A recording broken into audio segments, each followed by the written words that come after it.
C'est Guillaume Lavoie qui est là aujourd'hui pour les actualités internationales. Bonjour Guillaume. Bonjour Mario. Bon, ça continue à brasser à Los Angeles, dans les rues, mais aussi, aussi au point de vue politique. C'est devenu vraiment là, un affrontement idéologique entre les démocrates qui gouvernent de façon générale en Californie et le président Trump. Oui, et là-dessus, c'est un cadeau incroyable au président Trump, tout ce qui vient de se passer, ou plutôt, lui a décidé de prendre une crise locale, parce que d'abord, la couverture médiatique, quand on regarde les images, on a l'impression, c'est peut-être normal, que la Californie est à feu et à sang. Euh, Alors que déjà c'est eu des quelques rues de émeutes à Los Montréal. Angeles, là. Oui, puis c'est même pas Los Angeles, là, c'est assez grand, là. C'est la deuxième ville américaine. Alors, imaginez quand il y a eu des émeutes, là, quand le Canadien a gagné la Coupe Stanley, ça fait quand même 3 décennies de ça. Les gens qui étaient à Villeray, puis les gens qui étaient à Outremont, puis les gens qui étaient à Laval, puis les gens qui étaient à Longueuil, ça les a pas dérangés, Ils là. pouvaient promener leurs chiens, là. Oui, alors c'est particulièrement localisé. Pas que c'est pas grave en soi, mais c'est loin d'être là la perte de la loi et d'ordre à l'échelle d'un État, encore moins à l'échelle d'une ville. On n'est pas là du tout. Et le service de police de Los Angeles, c'est pas exactement un service de policiers-pompiers volontaires de Saint-Clinclin, là. Ils sont capables de gérer ça comme ils l'ont déjà fait. Mais Trump, là-dessus, a le bon pif. Il y a des manifestants assez stupides pour manifester. Le droit de manifester est écrit dans la Constitution américaine. C'est un des droits les plus importants dans la démocratie Mais libre. pas le droit d'incendier.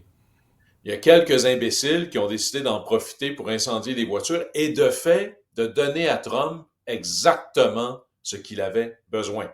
C'est-à-dire quelque chose qui est un visuel fort, qui lui permet de dire, vous voyez, parce qu'il faut savoir que dans le reste des États-Unis, la Californie n'a pas exactement bonne réputation. C'est vu comme géré à l'échelle américaine à l'extrême gauche, par des gens qui s'intéressent pas à la loi et l'ordre, des villes sanctuaires qui permettent tout. Si vous promenez un peu à San Francisco, vous avez vu un peu le prix de cette dérive ou de se laisser aller et de dépeindre ces stéréotypes-là de manière gigantesque. Et Trump, lui, de saisir la crise pour l'instrumentaliser au maximum. Et il aura réussi politiquement à d'abord essayer de dire, vous voyez à quel point les démocrates ne peuvent pas gérer. Moi, je suis celui de la loi et l'ordre, puis les démocrates se trouvent à essayer d'avoir une position difficile de celle de dire, ben là, on en fait trop, ça jette de l'huile sur le feu, mais il y a des manifestants violents, mais là, vous dites rien.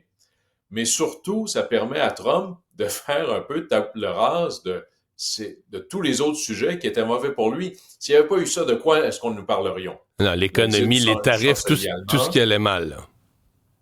le divorce avec Musk, les tarifs, les chiffres de l'emploi viennent sortir. C'est pas particulièrement reluisant. De plus en plus là, de gens qui commencent à dire je vais avoir besoin d'assurance emploi, ou encore les négos avec la Chine qui sont difficiles. Le fait que Trump a l'air d'un amateur pour régler la guerre où il disait ça va me prendre 24 heures pour faire la paix entre Poutine et l'Ukraine. Gaza, ajoutez-les là. Et là, tout ça n'existe plus. Puis Trump a réussi à Hmm. inventer ou à saisir un dossier pour lequel il est perçu comme meilleur que moins bon. Alors Mais là-dessus, en c'est un fait, pour moi, cadeau incroyable. ouais. Pour moi, il y a trois ingrédients positifs pour ça dans Trump. Un, il ramène l'immigration, parce que tout ça est parti du fait que les illégaux, ils s'en occupent. Alors qu'il devait en sortir 10 millions, puis si tu regardes le nombre qui sort par mois, il atteindra pas un dixième de son objectif. Mais là, pour quelques-uns, il y a beaucoup, beaucoup de bruit. Tu sais, quand tu peux pas remplir pleinement ton engagement électoral, puis t'en remplis un dixième, ben il faut que ce un dixième fasse beaucoup de bruit, que les gens ont l'impression que t'en fais. Deux, c'est la loi et l'ordre, c'est bon pour lui, les anarchistes. Et trois, en faisant tout ça, ça lui redonne l'image d'un homme fort, parce que face à la Chine, face à Musk, face à tous les reculs sur les tarifs, l'histoire du taco, tu sais, dans son personnage, je pense que de toutes les dimensions de son personnage, d'avoir l'air de l'homme fort, lui, c'est la priorité des priorités, d'avoir l'air du gars là, tu sais, le plus fort au monde. Et là, il commençait à avoir l'air d'un gars faible. Et là, tout à coup, il redevient un type là, tu sais, qui envoie l'armée, puis envoie la garde nationale. Fait qu'à mon avis, effectivement, dans son électorat, je sais pas, si on allait faire un vox pop aujourd'hui en Indiana rural, on s'apercevrait que Trump est remonté au sommet, là. Oui, c'est le bon sujet pour lui. À la limite, les Américains vont peut-être trouver qu'il s'occupe pas aussi bien de l'immigration illégale qu'il le pourrait, ben, tout le monde y en parle puis essaye de s'en occuper. L'adversaire ou l'alternative, c'est presque ne parlons pas de ça, ça n'existe pas. C'est le festival de l'autruche. Et il y a une autre chose qui est très payante pour la logique de Trump ici, c'est les images. Il y a une volonté dans le mouvement MAGA très, très réfléchie de rendre la vie tellement misérable aux migrants illégaux aux États-Unis afin d'envoyer un message aux futurs migrants potentiels qui voudraient entrer aux États-Unis pour rendre la chose moins attirante, pour créer une espèce de désincitatif et pour faire peur. Et ça c'est quelque chose qui est délibéré, qui est voulu. C'est comme l'idée de séparer les familles, l'idée qu'il va y avoir, pensez à ceux qui ont été dans les bars quand il n'y avait pas l'âge, c'est des descentes de police de manière inopinée dans des entrepôts, dans des restaurants, dans des centres d'achat pour trouver les illégaux. Et c'est là où il y a, Mario, une hypocrisie assez exceptionnelle. Je le répète souvent, mais on imagine chez nous au Canada, si je vous disais qu'il y avait des immigrants illégaux, on imagine des gens en dessous des ponts, c'est presque des itinérants, des gens en marge de la société. Aux États-Unis, ces gens-là, ils occupent des emplois. Leurs enfants sont à l'école. Ils ont des logements, ils ont des maisons. Et là, peut-être que la grande hypocrisie, c'est qu'ils sont le moteur économique des États-Unis dans au moins 4 secteurs majeurs. La construction, la restauration, l'hôtellerie et surtout l'agriculture, c'est 4 travailleurs sur 10 dans le secteur agricole américain, qui n'est pas en règle. Et là, peut-être qu'à un moment donné, les immigrants illégaux, s'ils s'organisent un peu, pourraient faire un truc à la sud-africaine vers la fin du régime d'apartheid. C'est pas un parallèle parfait. À un moment donné, la population noire qui faisait fonctionner économiquement le régime d'Afrique du Sud a dit, savez-vous quoi, vu qu'on n'existe pas, ben on va rester chez nous ce matin, vous vous arrangerez pour faire fonctionner les mines, les usines et autres. Et il y a un film qu'il faut essayer de déterrer qui s'appelle Le jour où les Mexicains ont disparu. C'est un film américain et là, c'est des Américains qui arrivent au McDo, il n'y a personne pour les servir. Il n'y a personne qui est en train d'entretenir leur gazon. Il n'y a personne dans les champs pour ramasser la nourriture qui va aller sur les tablettes de l'épicerie. Et là, là-dessus, Trump joue un jeu dangereux parce qu'il y a un appui là, réel des immigrants illégaux qui font partie du moteur économique. Mais ce qui est peut-être le plus choquant, ou peut-être la plus grande victoire de Trump, ou peut-être le plus grand échec de l'opposition politique et médiatique, c'est qu'imaginez, là, vous avez un président qui dit « Moi, quand je vois un seul manquement à la loi et l'ordre. » Là, c'est la formule de Trump. Là, quand il crache, nous, on frappe. When they spit, we hit. Je suis sûr qu'il a pensé, là, en se faisant des post-it, de trouver la bonne formule. S'il y a un manquement, s'il y a un accroc à la loi et l'ordre, nous, on va les frapper.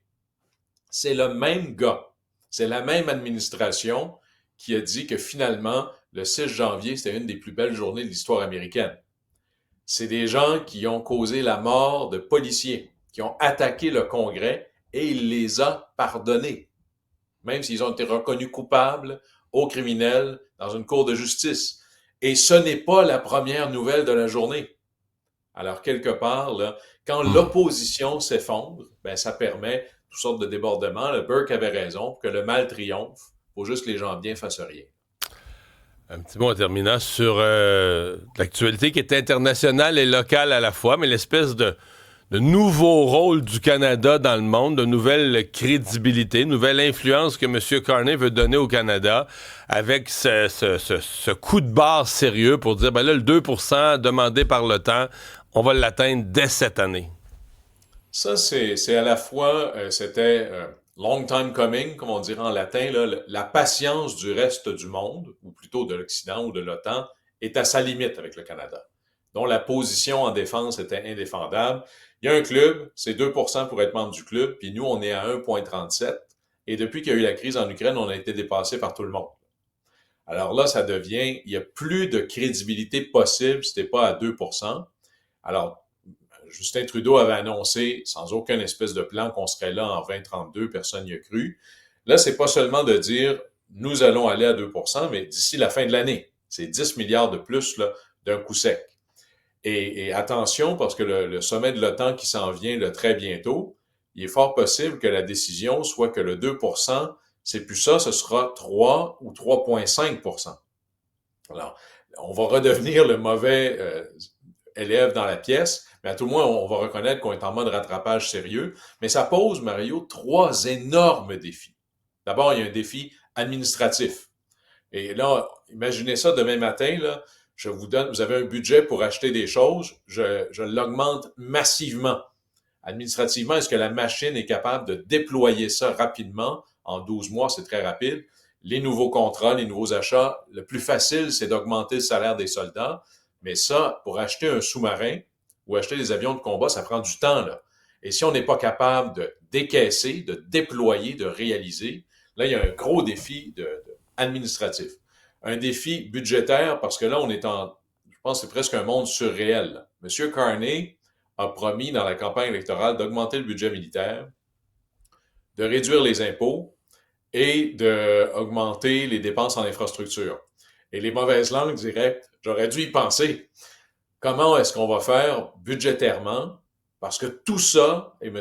Carney a bien dit qu'il n'y avait pas d'augmentation de taxes et d'impôts, ça veut dire que tout ça est à crédit, que tout ça est sur la dette. On sort d'au moins 10 ans de dette gratuite. Est-ce que celle-là va se rajouter par la suite? Et là, ça deviendra à un moment donné intenable. Est-ce que ça va faire des pressions sur le reste du budget? Puis le troisième défi, c'est un défi diplomatique. Le G7 s'en vient. Cet argent-là, on va le dépenser, on va le donner à qui? Oui, des entreprises canadiennes, beaucoup, mais il va y avoir un morceau où est-ce que ça va servir à acheter aux États-Unis en échange de réduction de tarifs? Sinon, ben là, est-ce qu'on en donne aux Américains en échange aux Européens, en échange de d'autres concessions, de d'autres solidarités? Tout dollar militaire va devenir infiniment plus stratégique dans la position du Canada dans ses négociations avec les États-Unis et les autres. Ouais. Mais on sent quand même que c'est ça, là, que il y a tout un virage entre l'ère Trudeau et l'ère Carney. On a l'impression qu'il y a une nouvelle direction au Canada, une stratégie, un positionnement du Canada dans le monde qui est en train de nous échapper. Là, je veux dire, je comprends que ça a été sympathique pendant une époque, les selfies puis une popularité personnelle, mais j'ai l'impression que tout à coup, le Canada essaie de redevenir un joueur avec une crédibilité sur le fond. En tout cas, on va se croiser les doigts. Merci, Guillaume. Au plaisir.